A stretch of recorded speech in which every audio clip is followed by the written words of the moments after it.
Well, we're down south in Hampshire at the moment, and we've come to a pub. Why have we come to this pub, Keith?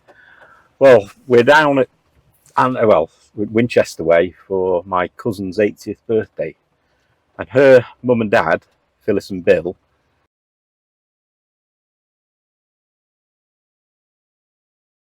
were the first landlords of this pub.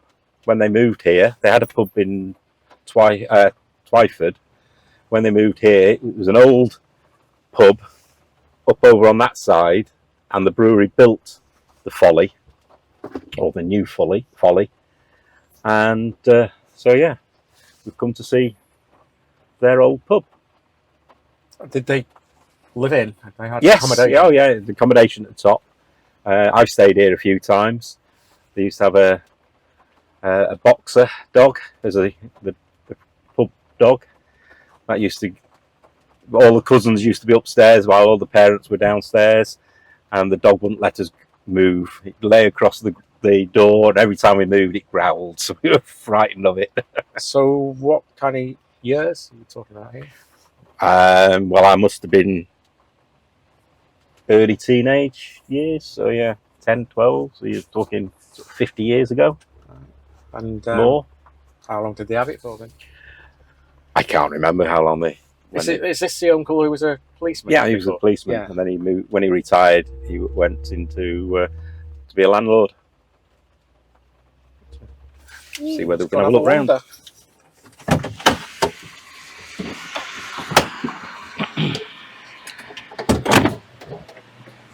It's now a hungry horse.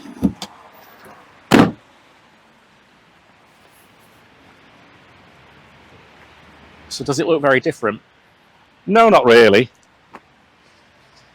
Not as new and as modern as it did when it was first built.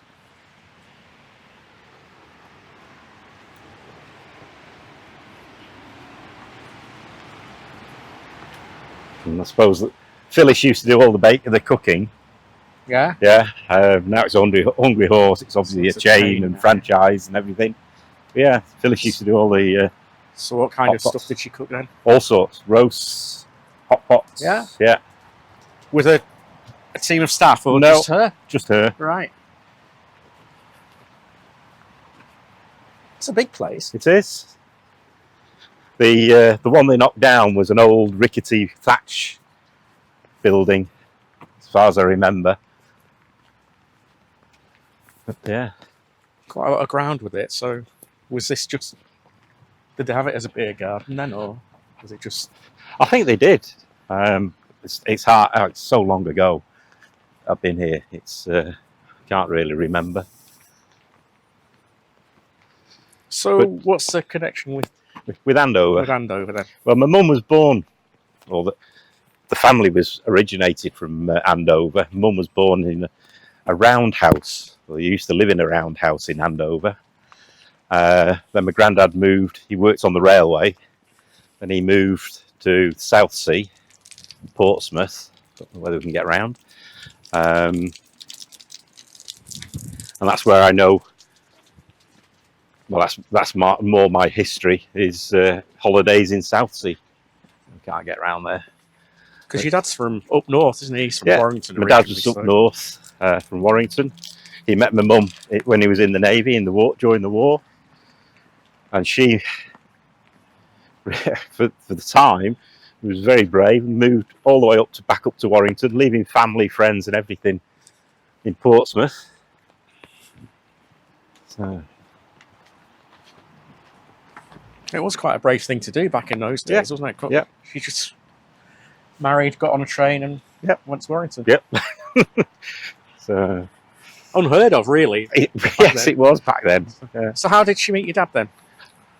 I've no idea. They've never told us that story. They never told us that story. But obviously, a night out in Portsmouth. So he was in the Navy. My dad was in the Navy, as I say, stationed at Portsmouth. But I don't know how they actually met. I haven't found that story out. Perhaps Janet might know that one. Yeah, she might. That's your sister. Yeah, I know how my mum and dad met. My dad was in the Navy as well. and he was home on leave in New Mills up in Derbyshire. And he was waiting for a bus one night to go home, and my mum saw him. But being my dad, he'd had a drink, so he wasn't waiting for a bus at the bus stop. He was at the top of a lamppost waiting for it. And that's how they met. George Formby style. Not leaning on it. Oh, this is the Folly. Don't look like it's open. We thought we might be able to go in for a coffee, but it might not open until 11. Something like that. But it's nice to come and see it. Mm. That's a little bit of family history. It is. Let's go to Andover, see whether we can see A bit more. the Roundhouse. Isn't there anymore, is it? No. I believe that's gone, but I don't know Andover at all, really. But we'll see where we get to. Certainly a coffee shop. We've come into Andover now, and not only was Oriel Nancy Butler, your mum, born here. Well remembered. I'm good, mate. I do know my family history, even when it's your family, because you're my family. We've just seen this plaque just as we arrived, and it says, "You know I love you, I always will. My mind's made up by the way that I feel. There's no beginning, there'll be no end. And on my love you can depend." Which, if you say it correctly, it sounds like a song track. Words by Reg Presley from the Troggs, who we've just Googled, and he was born in Andover. So not just your mum, Reg Presley. I'm just reading this sign. It says Andover has a long and fascinating history, as all towns do. And there's a heritage trail. We're at the beginning of the trail. We're not going to follow it all because we've not got time. But our trail begins here at Town Mills, where farmers brought their wheat to be ground into flour. The main trade of the town mills was the milling of wheat and fulling of woolen cloths produced by weavers in the town. And after this process, the cloths were hung out to dry on the tenter frames or racks. Rack Close is the only surviving name associated with this trade. Now, tenting. My dad worked in the printing industry, clothes printing. He worked for Ladybird Children's Wear and other companies before that. And he was a back tenter. Was he? Yeah, on the machines, the tenting machines. I don't know which way is town centre. Presumably that way. Well, post office is that way. Presume we head to a post office. We're heading. That's painted out. That's true. There used to be. Oh no, it says town centre this way. Right. We're good at our geography, us. The ubiquitous centre. Coffee one might be an idea, but then we've come and it is market day by the look of it.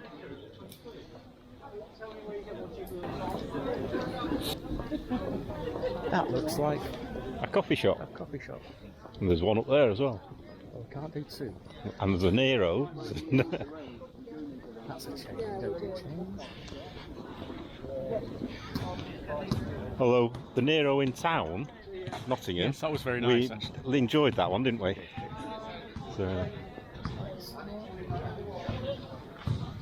we starting here? Let's keep looking. All right. It's cramped, isn't it? As I say, there's coffee 200 over there, or number 50 or something.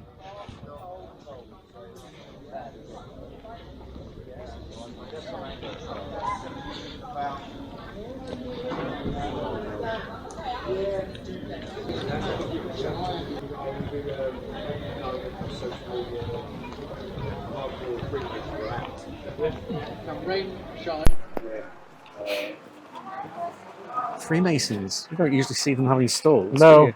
I don't think they're the secret society that they once were. We have a story. Do Don't we? we, Keith? Do I? You do. What's that one then? About your father. My dad was a Freemason. He was. And when he died, they were absolutely brilliant with your mum, weren't they? They were. They really looked after her.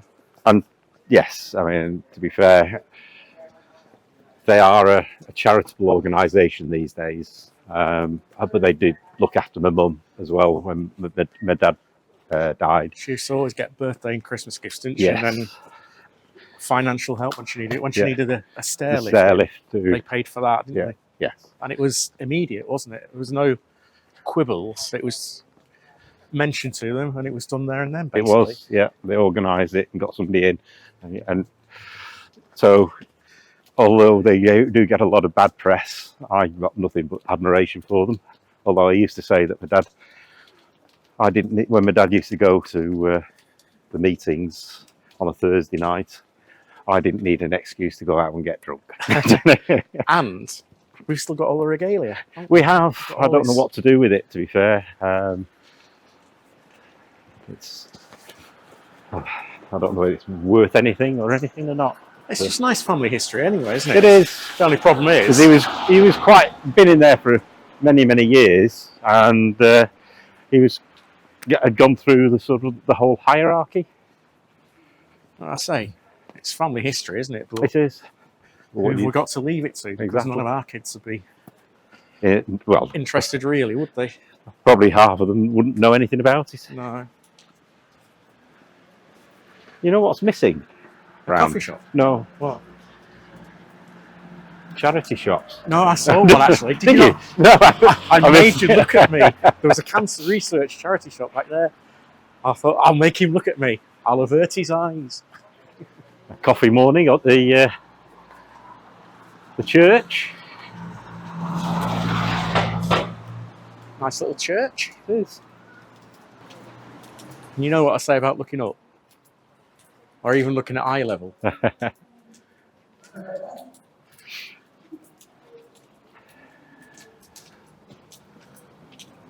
We'll keep the camera on that, and you pause the video if you want to read it, or rather than us reading it out.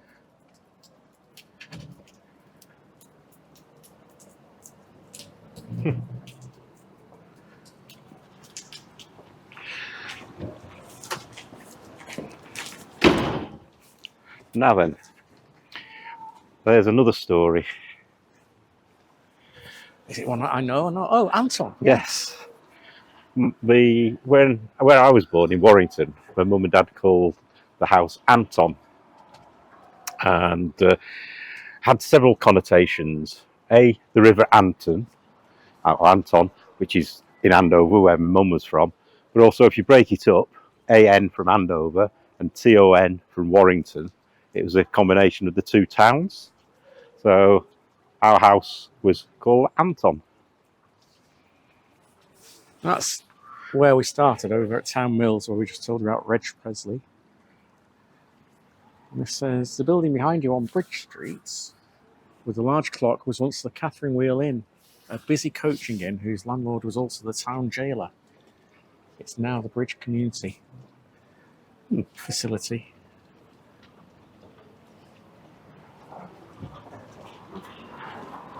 It's quite a small town, isn't it? It is. We've walked around it now. We have. Well, around the edge of it anyway. So, don't think there's anything up there. no. But it seems spacious though, isn't it? It does, it's very wide streets. There's- Oh, there's the clock. I was looking for something. Oh, no, I saw that when I turned around. Right, no, I didn't see it. I didn't look up far. You didn't look up. What did we say? I did look at eye level. More than I did.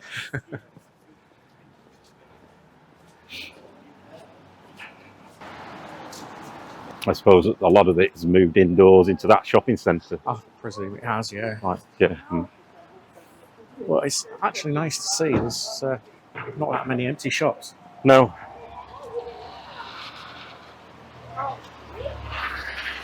But I found one.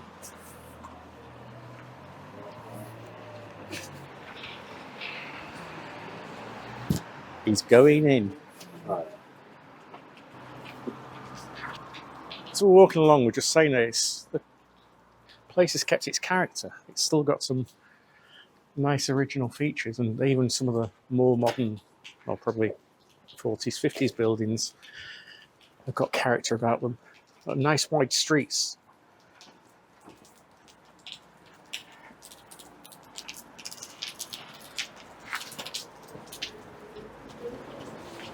And this is the view heading back in the direction we walk down.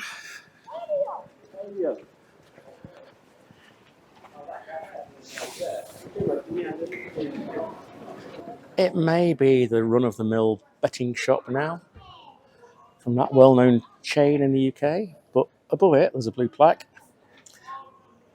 harking back to Reg Presley. It says, Reg Presley, 1941 to 2013, singer-songwriter of the Troggs. Performed here, 1964 and 1965. I would have been too young. I was born in 64. This is the one I tried to get him to avoid before. And down here, there's some history, some mosaics. May the 1st, 1205, Royal Charter granted to Andover's merchants by King John. I think I might be going the wrong way around, to be honest. 994, Viking Olaf. Troggs confirmed at Andover's church by Bishop Alfazi. Well, let's go this way then. That's the one I've just mentioned. 1225, Weyhill Fair. The greatest fair in the kingdom.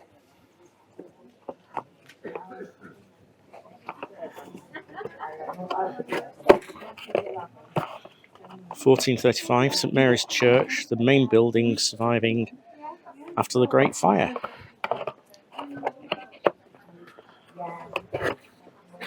I don't know anything about a Great Fire in Andover. I might Google that and have a look and see what we can find. 1500. The legendary cockatrice lurked in the cellars of Wherwell Abbey.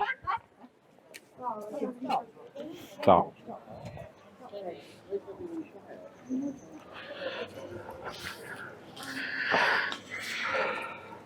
October the 18th, 1644. The English Civil War. Running battle fought through Andover.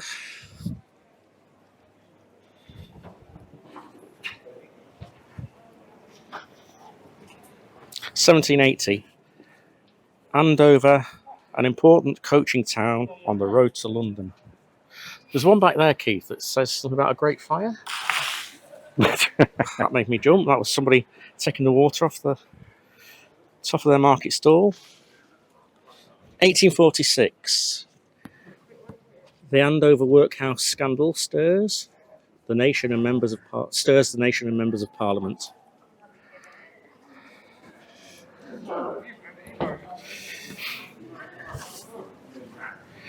(19th century). Taskers of Anna Valley bring the Industrial Revolution to Andover.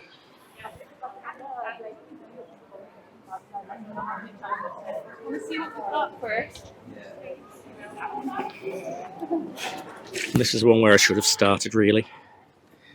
After AD 43, the Ick held and Portway Roman roads cross at East Anton. So we should have started with this one and then worked our way around.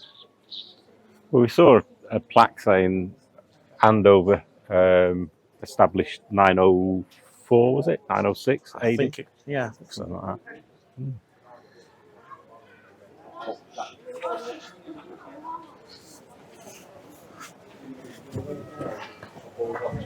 To be fair, we didn't actually think that we'd be coming to Andover to actually make a video. It was a spur of the moment, wasn't Yeah, it? so I'm glad we have. Yeah.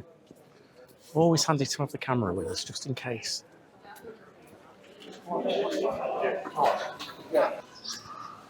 Keith's just doing his tour of charity shops. I think I found the coffee shop that we want to go in. Sign out here says, good coffee, come and say hi. We're open. Looks busy. We'll see whether there's room in there. Might not be, to be honest. A quick coffee break. Coffee break. A quick coffee break with a little bit Lemon shortbread. shortbread. Yeah. And while we've just been waiting, Keith's found a picture of where his mum was born. Don't know how clear that'll be. The Andover Roundhouse. If that's not so clear when we edit the video, we'll put a photograph up of it.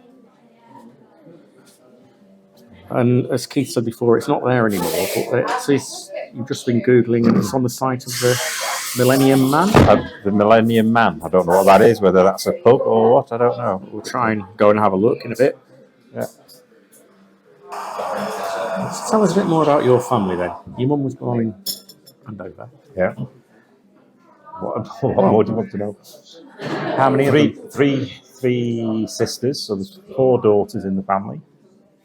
There was a son, but he died either in childbirth or very, very young. That's about it, really.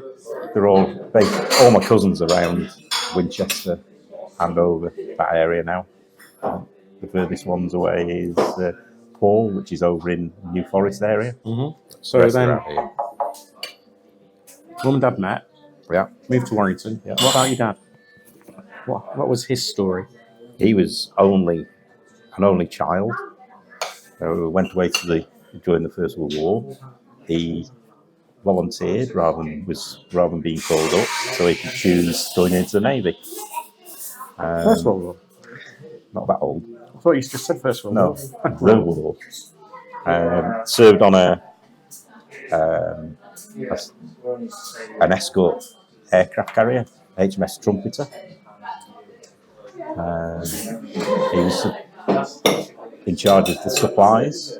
Then when he was stationed in Portsmouth, he scheduled supplies to ships and staff and crew to ships. So.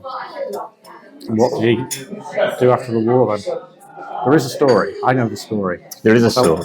Tell there is a story that he was approached by MI5 to join their service, but he, being the only child, he felt it was his duty. And my granddad was injured during the First World War, and so he thought he ought to go back home and work and support the family. I could have been the son of James Bond. You never know. I used to say, when I first heard this story,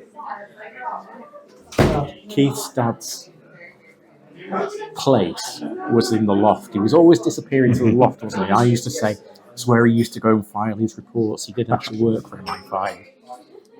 You never know. But we never found anything in the loft. No, he was a true gent. He was.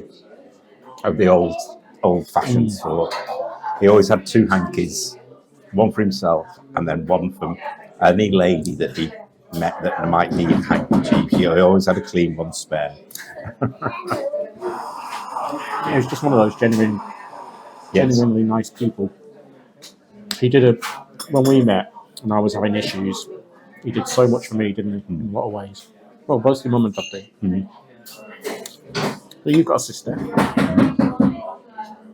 So the 2 of you, weren't there? Yeah. Janet. She lives in Swindon and France, so you don't see her that much, do you?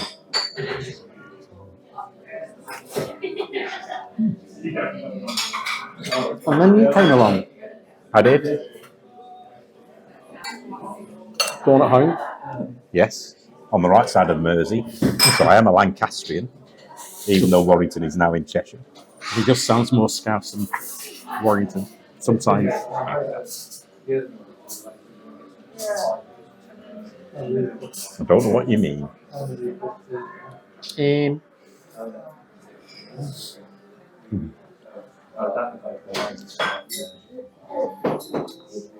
So that's a bit of your story. Mm-hmm. What about yours? Mine. Oh. Dad was one of, I don't know how many. There's a rhyme that all the cousins, because there's so many cousins, there's a rhyme that we all grew up knowing about, so we could remember all the aunties and uncles. Well, there weren't many aunties. There's Jackie, Minnie, Jimmy, Joe, Harry, Billy, Albert, Lily. Jimmy, Joe, Harry, Billy, Albert, Lily. So my dad was one of 8. Well, actually one of 9 because they had a sister, Nellie. She died when she was a baby as well. So she's actually buried in New Mills in a pauper's grave. Know basically where it is. So he came from a big family. And even when I still lived there, he mentioned my surname. It was like, oh, which one do you belong to? My mum was an only child. It was very...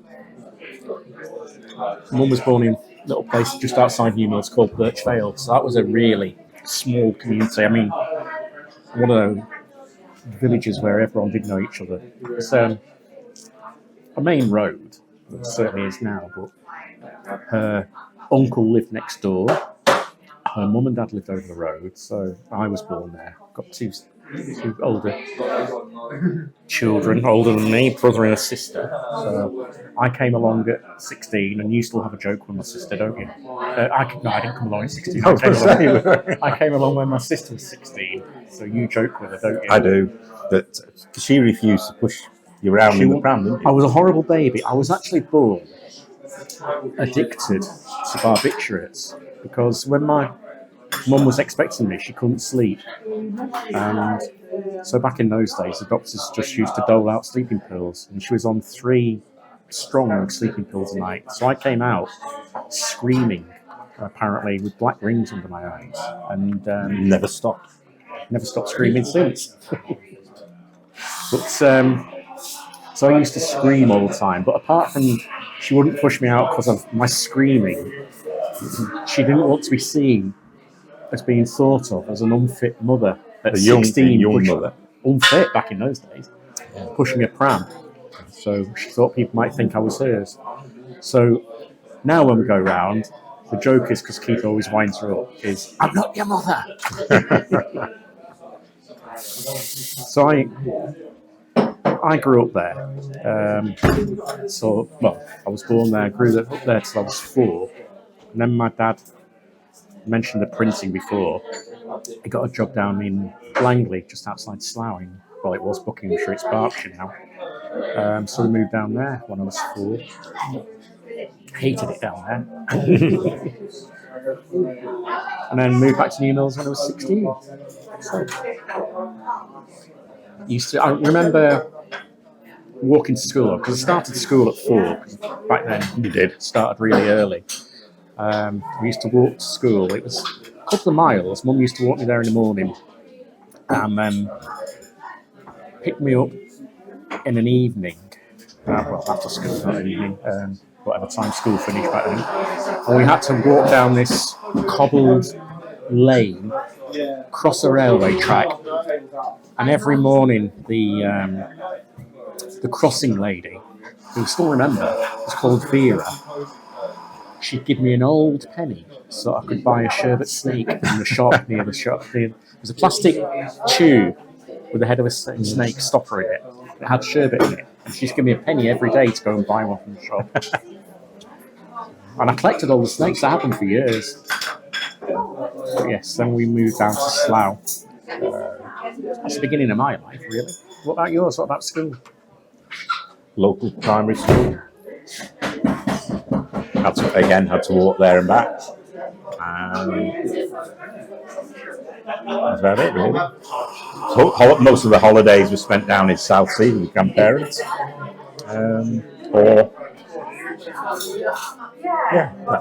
Later years, Mum and Dad had a trailer tent, so we toured around in that.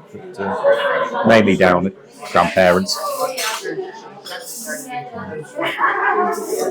So you've been asking for a little bit of our history. That's our early history. There's a lot more if you really want to know. I'm not sure you really want to know. We're going to see whether we can find this Millennium Man. We're going to see whether we can find that, and then It's about time to be head back. finish the video there. Not quite at the Millennium Man yet. Just having a wander a little further.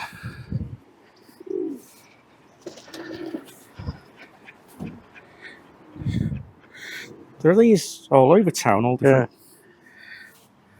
Alice Burnfield. All seem to be about water and the rivers. We just noticed Viking ship just over there. And it says the Viking longboat commemorates the story of Olaf the Viking, whose invasion of the south coast played a significant part in Andover's history. In 994 AD, Olaf caused such terror that King Ethelred, whose royal court was at Winchester, offered him £16,000 in Dane gold tax to help secure the safety of the nation. Olaf was confirmed as a Christian by Bishop Alphege at the church in Andover, and gave his word that he would never come to England again as an enemy. He later became the King of Norway and used poets, traders and voyagers to spread the Christian word.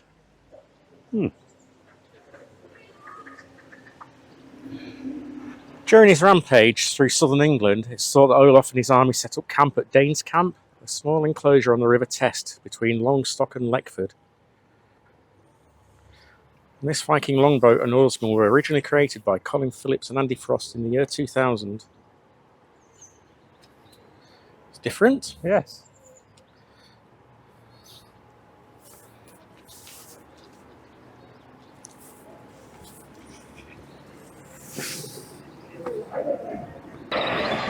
Well, here we are. The Millennium Man.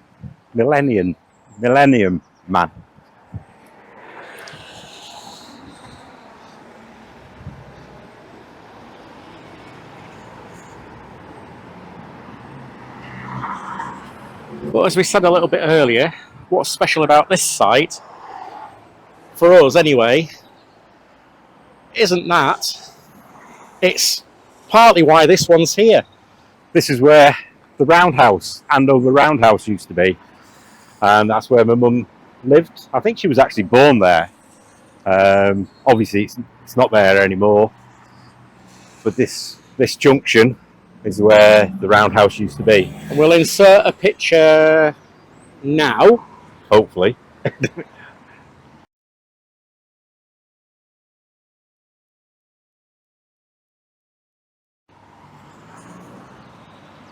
So there's a little bit of Keith's background and history.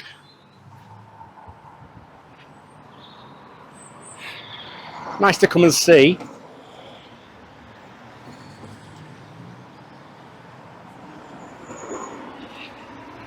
It's a shame it's not here, but it was built in, well, we've seen pictures of it in the 1800s, so it was an old building. Probably not very functional as a house being round. I suppose what is nice is the fact that there's something there and it's not just been built on, and it's not just a boring building. So that's Andover in a nutshell. A little bit of our history, and especially a little bit of Keith's background. But where we're going to finish is with the story of how Keith's mum got her name. Yeah, my mum's name, as Daryl's just said, it was Oriel Nancy. My grandma at some point spent some time as a housekeeper at Oxford. And the professor was professor of Oriel College. And my grandma loved the name Oriel and the Oriel window. Thought the Oriel window was a lovely picture. And so she wanted a daughter called Oriel. Grandad got his own way with the first Auntie Phyllis, but then he gave in to Grandma, and Oriel was the second one, was born and named Oriel. So. And that name has carried on, hasn't it? Your sister's middle name is Oriel. Yeah, Janet Oriel, and Beth, my daughter's Beth Oriel. So I don't think it'll carry on any further. It's a very old name, isn't it? It is an old name, but it's nice. It's different. Yeah. And another little quirkiness of our family. Back in the 70s, women used to have their initials on their handbags. Oh, yes. But my mum absolutely refused to have her ONA on the handbag. And no matter what we sort of tried to get for birthdays, Mum's Day, Mother's Day and things like that, wouldn't have it. And the reason we found later on was that during the war, ONA, owner, was the name of contraceptive condoms. So she didn't want that plastered on her handbag. And on that note, thanks very much for watching, and we'll see you on the next one. Bye. Bye.